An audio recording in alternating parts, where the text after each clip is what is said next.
Nakapokus ngayon ang Armed Forces of the Philippines sa pagkakaroon ng bagong programang ipapalit sa Bantay-Laya program ng AFP na pumaso na noong pangbuwan ng Pebrero. Isa sa mga talalakay ay diniskas sa loob ng 3 araw na dialogue ng iba't ibang sektor ng lipunan na pinangunahan ng militar at dinaluhan din ng mga opisyalis ng pamahalaan na ginanap sa Officers Club ng Philippine Army sa Fort Bonifacio ay ang labeling o pagtawag sa mga komunistang rebelde na sa halip na terorista ay tawagin na lamang silang mga kapatid na naligaw ng landas ayon kay Major General Emmanuel Bautista, ang Deputy Chief of Staff for Operations ng AFP. We want to reach out to everybody, even the misguided brothers natin. In fact,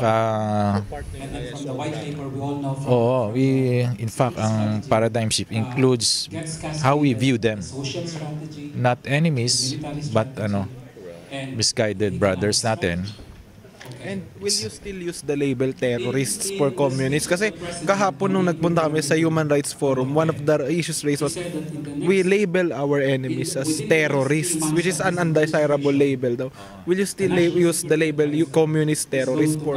In fact, napag-usapan din dito yan, yung labeling, the appropriate label natin sa we are open to that, paradigm shift. And then on how we view nga, yung natin, sabi ko nga, di ba, misguided brothers rather than enemies ang trato natin. So, we're thinking about that, the labeling issue also.